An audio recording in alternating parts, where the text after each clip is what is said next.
À 20 ans, elle n'aime rien de plus que de passer du temps au laboratoire. Un monde de tubes, d'éprouvettes, de microscopes qui fait partie de l'univers d'Aimable Louya depuis qu'elle a entamé son master en physiologie à l'université Marien Ngouabi de Brazzaville. Regarder les boîtes de pétri que tu as ensemencées hier.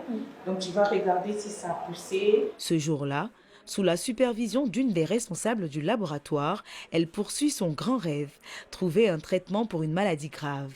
Un projet de recherche qui lui tient à cœur. Mon plus grand projet de vie serait de contribuer à la recherche sur les maladies neurodégénératives et en particulier la maladie d'Alzheimer.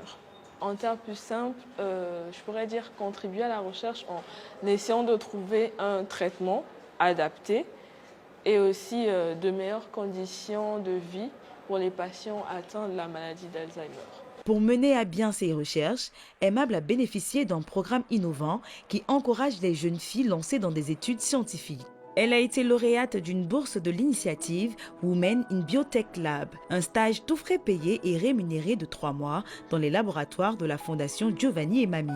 Mon stage a porté sur la conception d'un bioplastique, un plastique qui est biodégradable et éco-responsable du fait qu'il était synthétisé, fabriqué à base de matières premières renouvelables dans les déchets de manioc, contrairement à tous les autres plastiques que nous faisons usage qui sont faits à base de pétrole et tous les autres produits chimiques.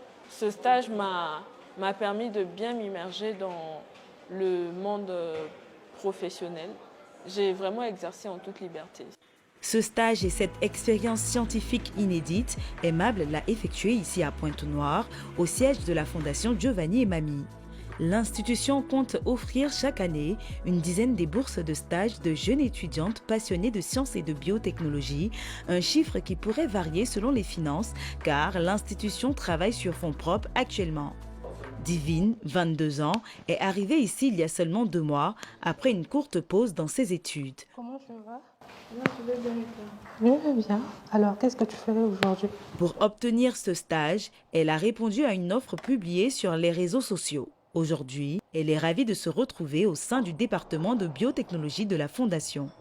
Ses sujets de prédilection, la biologie moléculaire et la physico-chimie, des recherches qui vont bouleverser la médecine du futur. Notre travail consiste à faire de la biotechnologie blanche, de pouvoir valoriser les déchets en produisant des produits utiles à l'homme. Ce qui m'a motivée, c'est qu'il touche un domaine bien particulier qui est la biotechnologie, qui est un domaine qui est beaucoup utilisé aujourd'hui, comme je l'ai dit en amont, dans la production des produits utiles à l'homme. Donc c'est ce qui m'a vraiment donné l'envie de pouvoir intégrer cette structure. Mais aussi le fait qu'il valorise les femmes, qu'il booste les femmes à pouvoir donner le meilleur d'elles-mêmes. Booster les femmes dans les sciences, une obsession pour Dr Mamie Mwanda, présidente de la Fondation. Avec son époux lui aussi scientifique, elle a conçu ce programme de bourse pour de jeunes étudiantes en sciences d'une durée de 3 mois entre juillet et septembre. On voulait faire un programme qui encouragerait et puis susciterait l'intérêt des jeunes filles vers les sciences sur des projets assez innovants et atypiques. Je pense qu'il est très nécessaire parce que les femmes et les hommes ont les mêmes capacités, ont les mêmes compétences. C'est juste que les femmes ont beaucoup de barrières sociales, traditionnelles, qui les freinent, économiques aussi pour certaines. Et il y a aussi le fait que certaines personnes pensent que les femmes ne devraient pas faire des longues études. Donc vous avez des filles qui sont brillantes, mais qui arrêtent tôt parce qu'il y a tout un tas de barrières autour que les hommes, des fois, ne rencontrent pas dans leur cursus scolaire. La seconde édition de la Women in Biotech sera lancée dès le mois prochain. Un programme d'excellence qui entend faire naître une nouvelle génération de chercheuses au Congo.